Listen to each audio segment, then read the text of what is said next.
Being a Christian teen doesn't mean you have to live in two separate worlds, faith on Sunday, school Monday through Friday.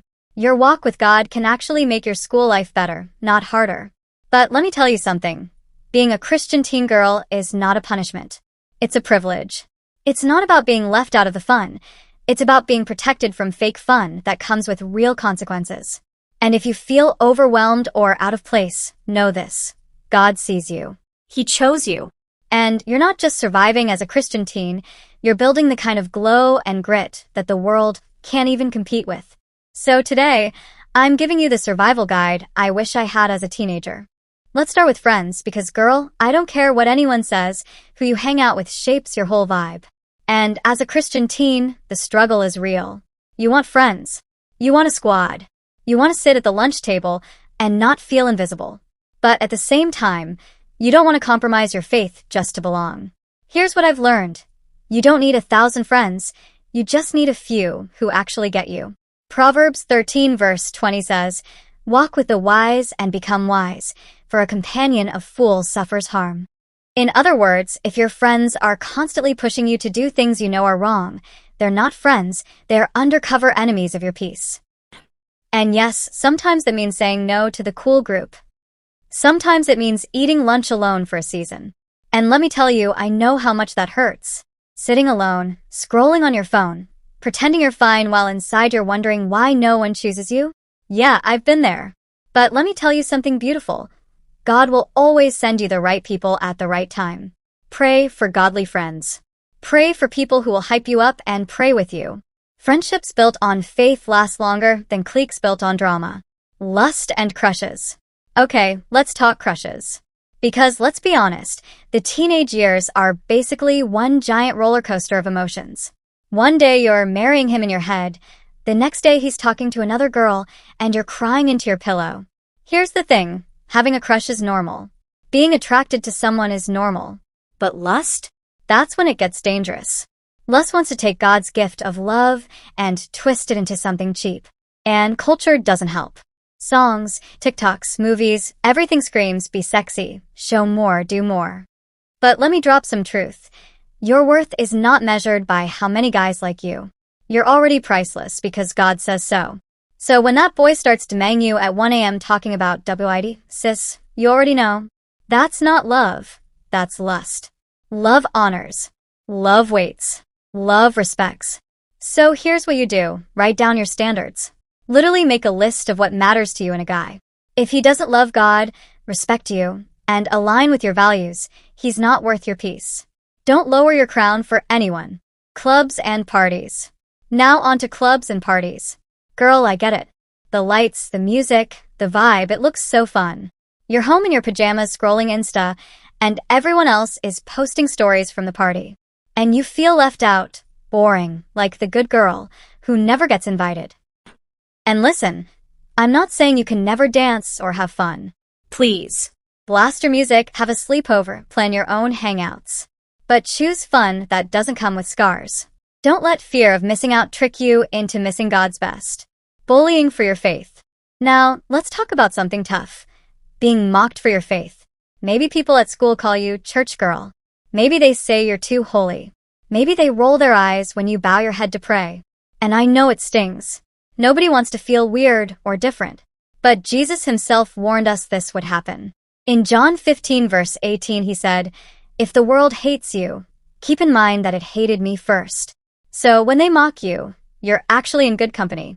Here's the secret. Don't take it personal. They're not rejecting you. They're rejecting him. And you don't need to fight back with anger. Just smile, stay confident, and keep shining. Sometimes the same people who laugh at you in public will secretly DM you asking for prayer when life falls apart. Dressing. Let's get into fashion and modesty. Girl, this one is tricky because everyone has an opinion. Some people act like showing your ankles is a sin, while others think anything goes. Here's my take. Modesty is not about hiding your beauty, it's about respecting it. You don't have to wear a paper bag to be holy. You can be stylish, trendy, and aesthetic while still honoring God. Ask yourself, does this outfit represent who I am in Christ? If the answer is yes, then girl, strut with confidence. If it's no, or if you're only wearing it for male attention, then maybe rethink it. Remember, fashion is fun. Play with it. But never let the outfit wear you. Your glow doesn't come from clothes. It comes from Christ. Boyfriend drama. Now let's talk relationships. Everybody seems to be dating in high school. The couple pics, the Valentine's roses, the hallway hugs. It makes you feel like you're missing out. But sis, let me remind you, singleness is not a disease. It's a season. If you do get into a relationship, don't just settle for someone who's cute. Cute fades. Character stays. If he doesn't respect God, he won't truly respect you. Don't waste your tears on boys who can't even spell commitment. Your heart is precious. Treat it like treasure. And here's the rule. If you wouldn't marry him, don't date him. Save yourself the heartbreak. Daily routine and school life. At school, live out your faith in subtle but noticeable ways. Be kind to everyone, stand up for what's right, and stay true to your values. You don't have to preach at lunch, but your actions, helping someone who's struggling, being honest in difficult situations, show God more than words ever could. Start with the small things. Pray in the morning before you leave home, even if it's just a quick, God, help me today. Keep a short Bible verse in your planner or phone that you can read between classes. Even 5 minutes of quiet reflection before an exam can give you focus and peace. Now let's talk school. Homework, sports, group projects, it's exhausting. And trying to add prayer, Bible reading, and church into that? It feels impossible. But here's the truth. Your relationship with God doesn't have to be complicated. Pray on the bus ride. Read a psalm during lunch. Whisper, God help me, before a test. Invite him into your ordinary routine. That's how you build consistency. And at school, be excellent. Do your work. Respect your teachers. Shine so bright that people notice something different about you. That's how you represent Christ without even preaching. Doubting God. Now, let's be real. There will be days where you doubt God, where prayers feel unanswered, church feels boring, or you wonder if he even sees you. And that's okay. Doubt doesn't make you a bad Christian. It makes you human. The key is what you do with that doubt. Don't run from God, run to him.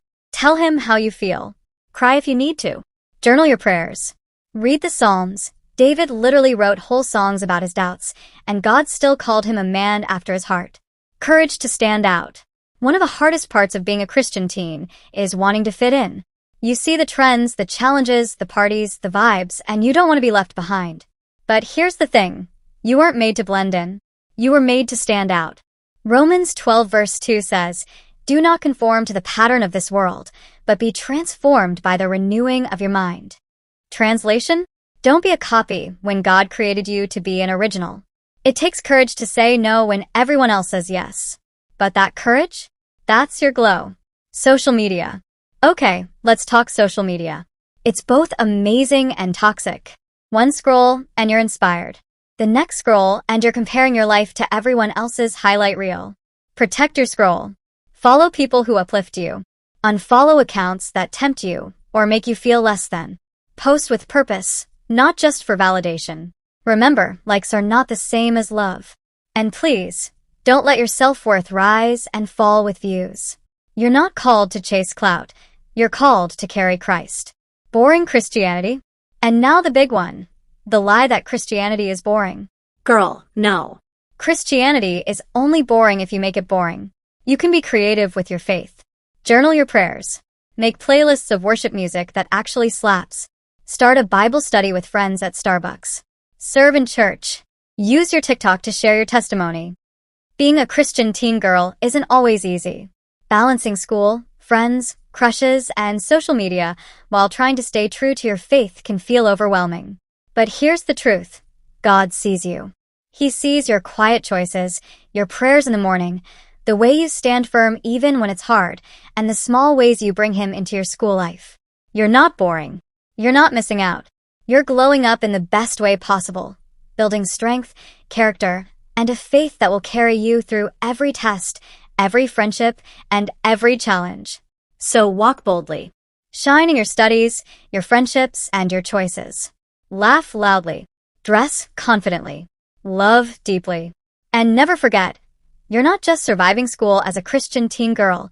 You're thriving. You're a daughter of the King, called to live with purpose, joy, and God's best in every part of your life.